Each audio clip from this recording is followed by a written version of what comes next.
नमस्ते दोस्तों, मेरे इस YouTube चैनल पर मैं सब दोस्तों का फिर से स्वागत करता हूँ। तो दोस्तों, हम नवी कक्षा हिंदी का विषय का अध्यापन कर रहे हैं। आज हम देखते हैं पहली इकाई का दूसरा पाठ, बिल्ली का बिलगुंडा, और इसके लेखक है राजेंद्र लाल हंडा। तो दोस्तों, गलतफहमी के कारण कभी कभी ऐसी विकट स्थिति उत्पन्न हो जाती है कि तूफान खड़ा हो जाता है। प्रस्तुत इस कहानी में एक गृह स्वामी चूहों से छुटकारा पाने के लिए बिल्ली पालते हैं। इससे घर के चूहे तो खत्म समाप्त हो जाते हैं, पर बिल्ली एक समस्या बन जाती है। वह घर की चीजों का नुकसान करने लगती है। वे उससे छुटकारा पाना चाहते हैं।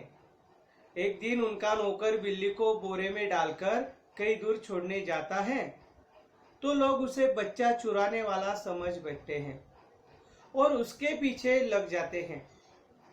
अंत में नौकर बोरे का मुंह खोल देता है और बिल्ली निकलकर भाग जाती है। फिर सारा माहौल हंसी में बदल जाता है। तो देखते हम दोस्तों हमारा दूसरा पाठ, बिल्ली का बिलगुंडा, और इसके लेखक है राजेंद्र लाल हांडा। देखते हम लेखक हमें क्या बताते हैं। लेखक कहते हैं, एक समय था जब घरों में बिल्ली का आना जाना बुरा समझा जाता था।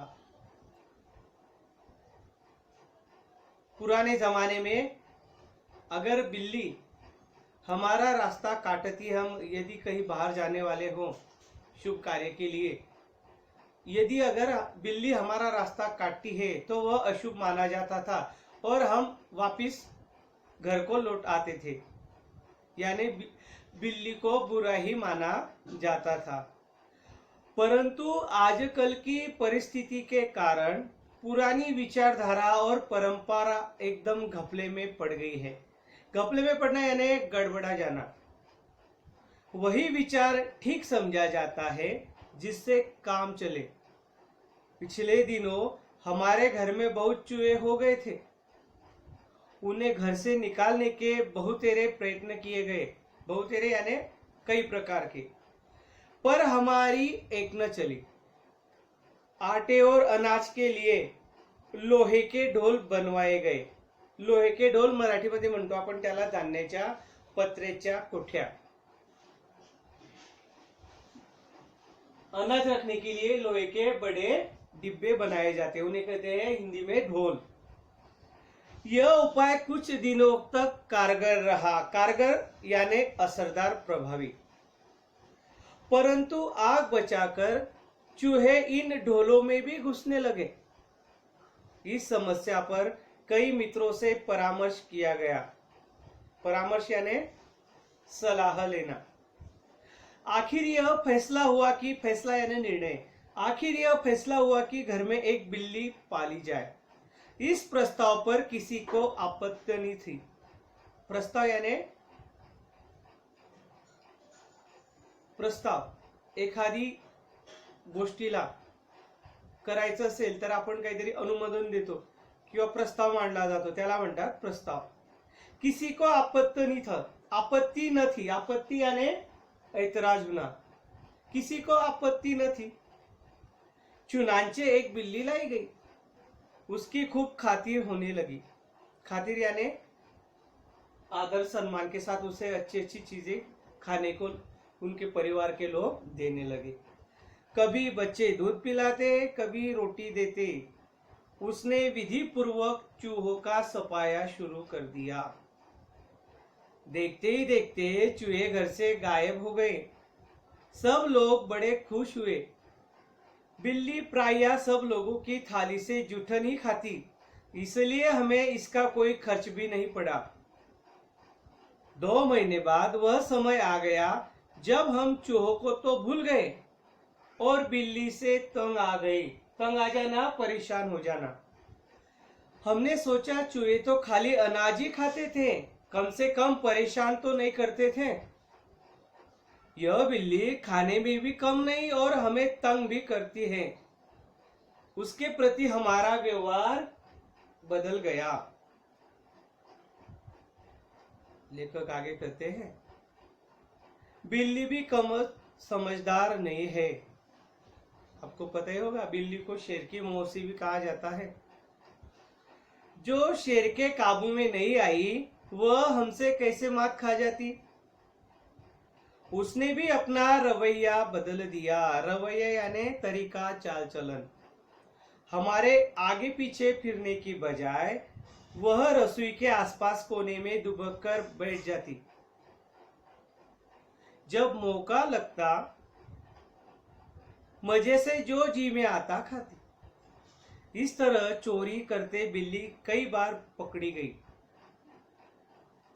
एक दिन सुबह उठी मैं रसोई में कुछ लेने गया। एक दिन क्या हुआ, लेखक सुबह उठे और रसोई में गए। देखता हूं कि कड़े हुए दूध का दही, जो रात को बड़े चाव से जमाया गया था, बिल्ली खूब मजे से खा रही है। चाव से यानी बड़ी अभिरुचि से। अब चिंता हुई कि बिल्ली से कैसे पीछा छुड़ाया जाए। मेरा नौकर बहुत होशियार है, बुद्धिमान है। रात को काम खत्म करके जाने से पहले उसने एक खाली बोरी के अंदर 2 रोटियां डाल दी और चुपके से एक तरफ खड़ा होकर बिल्ली का इंतजार करने लगा। बिल्ली आई, वह एकदम रोटियों पर झपटी। नौकर ने तुरंत बोरी का एक सिरा पकड़कर ऊपर से बंद कर दिया।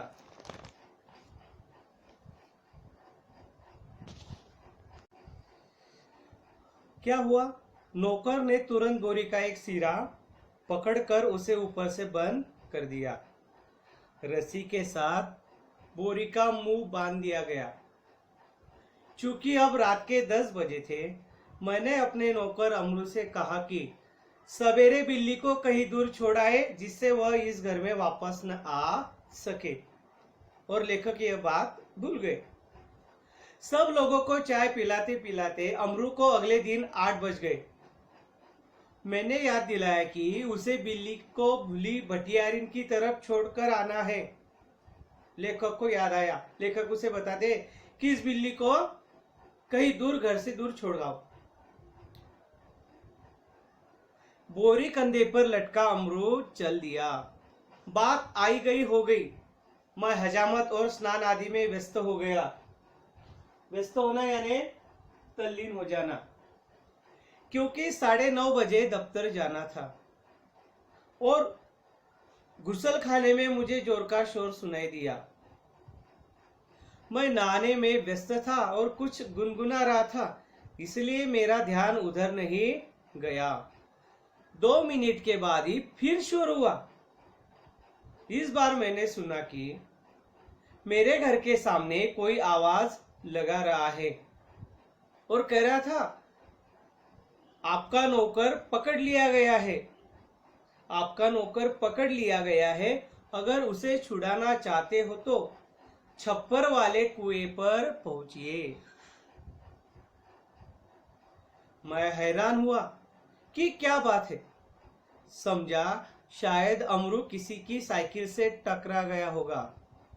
शायद साइकिल वाले का कुछ नुकसान हो गया हो और उसने अमरू को धर पकड़ा हो।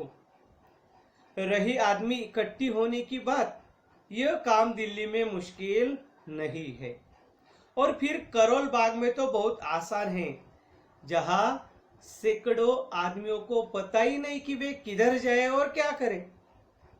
खैर, उधर जा ही रहा था कि रास्ते में खाली बोरी लटकाए अमरू आता हुआ दिखाई दिया। वह खूब खिलखिलाकर हंस रहा था। उसे डांटते हुए मैंने पूछा, अरे क्या बात हुई? तूने आज सुबह ही सुबह क्या गड़बड़ की जो इतना शोर मचा और मोहल्ले के लोग तुझे मारने को दौड़े? अमरू को कुछ कहना नहीं पड़ा। उसके पीछे कुछ आदमी आ रहे थे। उन्होंने मुझे सारा मामला समझा दिया।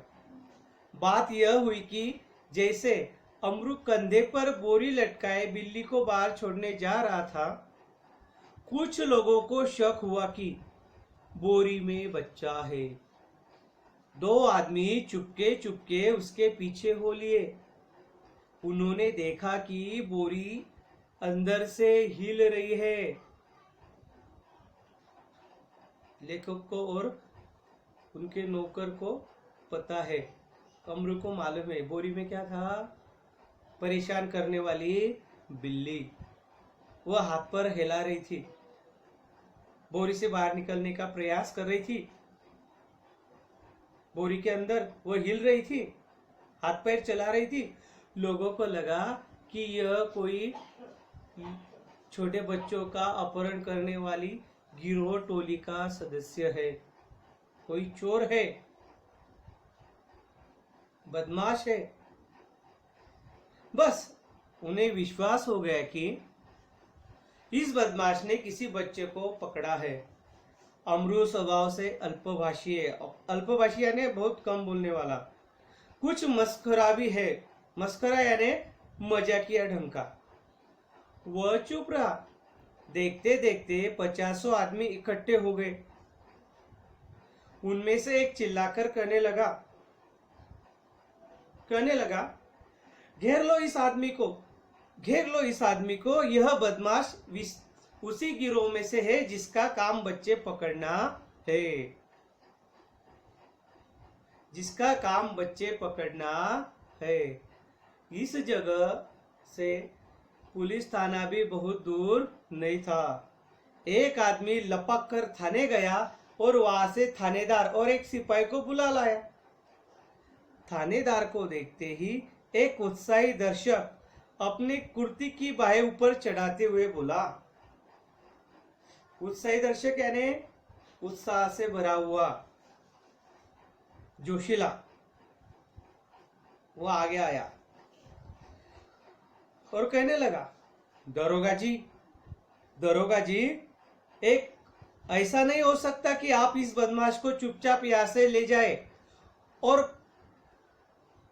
कानूनी कार्रवाई की आड़ में इसे हवालात के मजे लेने दे। ऐसा नहीं हो सकता कि आप इस बदमाश को यहां से ले जाए और कानूनी कार्रवाई की आड़ में इसे हवालात के मजे लेने दे। पहले इसकी जी भर के मरम्मत होगी। मरम्मत यानी पिटाई। गजब नहीं है कि भरे मोहल्ले से बच्चे उठा लिए जाए। 2 दिन हुए पास वाली गली से एक बच्चा गुम हो गया है। देवनगर से तो कई उठाए जा चुके हैं। आप बाद में इसके साथ चाहे जो करें, पहले हम लोग इसकी पिटाई करेंगे।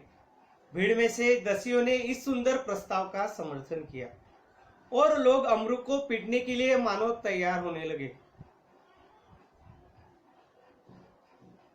उन दिनों दिल्ली में बड़ी सनसनी फैली हुई थी। सनसनी फैलना यानी घबराहट होना। नगर के सभी भागों से बच्चों को उठाए जाने की खबरें आ रही थी। इसमें से ज्यादा अफवाहें होगी। 1-2 बार पत्रों में यह छपा कि जमुना के पुल पर कुछ आदमी पकड़े गए जिन्होंने बोरियों में बच्चे बंद किए हुए थे। वे बच्चों का अपहरण करने वाली टोली के गिरोह के सदस्य थे। स्कूलों से बच्चे बहुत सावधानी से लाए जाते थे। पार्कों में और बाहर गलियों में बच्चों का खेलना कूदना बंद हो चुका था। दिल्ली नगर पालिका और संसद में इसी विषय पर अनेक सवाल जवाब हो चुके थे। इसलिए इस मामले में राजधानी के सभी नागरिकों में दिलचस्पी थी। दिलचस्पी होना यानी अभिरुची होना, इंग्रजीमध्ये इंटरेस्ट होना म्हणतो आपण। क्या हुआ? आश्चर्य इस बात का नहीं कि लोगों ने अमरू पर संदेह क्यों किया, बल्कि इस बात का था कि उन्होंने अभी तक उसकी मार पिटाई शुरू क्यों नहीं कर दी। वातावरण में सनसनी और तनाव की कमी न थी। सनसनी, घबराहट और टेंशन बढ़ गया था कि यह व्यक्ति जो पकड़ा है आज हमने, इसके बोरी में जरूर कोई छोटा लड़का है और यह उस गिरोह का टोली का सदस्य है, ऐसा लोगों का मानना था। अगर थानेदार और पुलिस का सिपाही वहां न होते तो अब तक अमृत पर भीड़ टूट पड़ी होती, उसकी पिटाई हो जाती। थानेदार ने आती अमरू की कलाई पकड़ ली और पूछा, बोल, यह बच्चा तूने कहां से उठाया है और इसे तू कहां ले जा रहा है?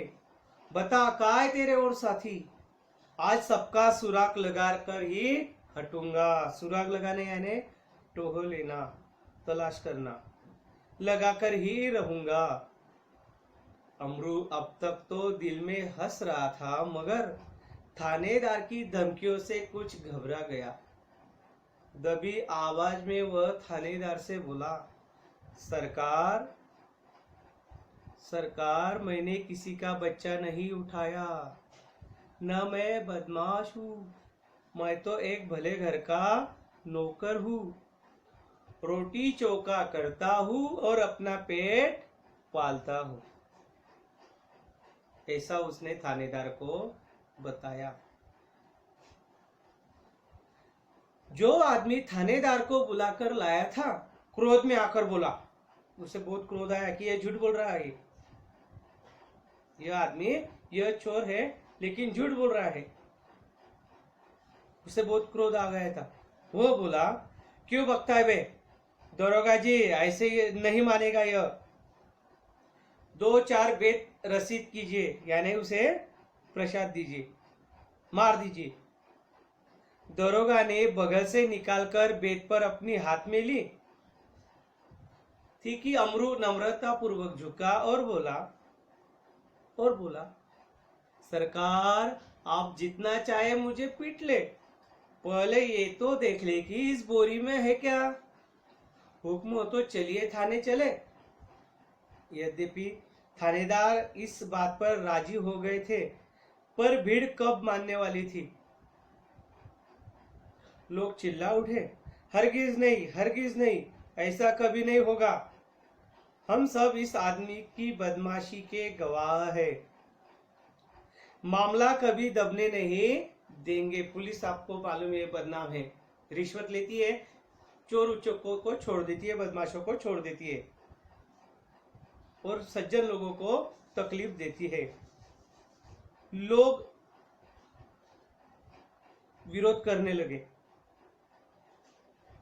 लोग बोले, हरगिज नहीं, ऐसा कभी नहीं होगा, हम सब इस आदमी की बदमाशी के गवाह है, मामला कभी दबने नहीं देंगे। थानेदार डर गए कि उनकी नीयत पर लोगों को शक हो रहा है। नीयत यानी इरादा। उन्होंने अमरू से कहा, अच्छा, बोरी को नीचे रखो, इसका मुंह खोलो, दिखाओ सब लोगों को, इस बोरी का मुंह खोलकर इसमें क्या है। सबके सामने मैं आज पंचनामा करूंगा। अमरू शांतिपूर्वक नीचे बैठ गया और धीरे से उसने बोरी का मुंह खोल दिया। जैसे ही बोरी का मुंह खुला, बिल्ली का बिलगुंडा छलांग मारता हुआ एक तरफ भाग गया और लोग देखते ही रह गए। थानेदार की भी समझ में न आया कि अब क्या करे। वह थाने की तरफ मुड़ा और एक तांगे वाले की पीठ पर बेत मारते हुए बोला, जानते नहीं, रास्ते में तांगा खड़ा नहीं करना चाहिए। इस प्रकार अपनी झेप मिटाने का यत्न करते हुए दरोगा जी चले गए और अमरू हंसता हुआ घर वापस आ गया। तो इस प्रकार इस कहानी में हम देखते हैं कि गलतफहमी के कारण कौन सा नाट्य घटित होता है। तो दोस्तों, अक्सर यह देखा जाता है कि किसी सही घटना को लेकर अथवा गलतफहमी में किसी आरोपी को लोग बेरहमी से मार मार कर बेदम कर देते हैं। कई जगह पर तो हत्या भी हो जाती है। पिटाई करने वालों में अधिकतर लोग ऐसे होते हैं जिनका घटना से कोई संबंध भी नहीं होता, जबकि नियम के अनुसार आरोपी को पकड़कर पुलिस के हवाले किया जाना चाहिए। उसे मारने या दंड देने का अधिकार जनता को नहीं है। कानून अपने हाथों में नहीं लेना चाहिए। लोगों के अपने अधिकार और कर्तव्य की जानकारी होनी जरूरी है। अपने अधिकार कौन से है और कर्तव्य कौन से, यह लोगों को मालूम होना चाहिए। लोगों को भावना में आकर गलत काम करने से बचना चाहिए। इस प्रकार यह पाठ हमारा समाप्त होता है। तो दोस्तों, कुछ मुहावरे और शब्दार्थ अपनी नोटबुक कॉपी में आपको लिखना है। तो यह जो शब्दार्थ है, घपला यानी गड़बड़ी, ढोल अनाज रखने के लोहे के बड़े डिब्बे, कारगर असर करने वाला, परामर्श सलाह, आपत्ति ऐतराज, चुनांचे इसलिए, खातिर आदर सम्मान, रवैया तरीका चाल चलन, परामर्श करना, राय लेना, सलाह करना, तंग आ जाना, परेशान हो जाना, सिर चढ़ जाना, उदंडता के लिए खुली छूट देना, और मस्करा, मजाकिया, सनसनी, घबराहट, दिलचस्पी, चाव, अभिरुचि, सुराग, टोह, हरगिज, बिल्कुल, कभी, नियत यानी इरादा, व्यस्त होना, तल्लीन होना, और टूट पड़ना, झपट पड़ना। यह शब्दार्थ और मुहावरे अपनी नोटबुक कॉपी में लिखना है, और आपको स्वाध्याय भी मैं बताता हूँ। तो दोस्तों, स्वाध्याय है पन्ना नंबर 7, बिल्ली का गुलडंडा। इस पाठ का पन्ना नंबर 7। इसमें पाठ के आंगन में लिखा गया है, सूचना के अनुसार कृतियां कीजिए। सूचना के अनुसार कृतियां कीजिए, संजाल पूर्ण कीजिए, कहानी के प्रमुख पात्र, और उत्तर लिखिए, बिल्ली के रवैये में आया परिवर्तन। यह प्रश्न अपने नोटबुक कॉपी में आपको स्वाध्याय के अंतर्गत लिखना है। इसी के साथ आपसे विदा लेता हूं। धन्यवाद।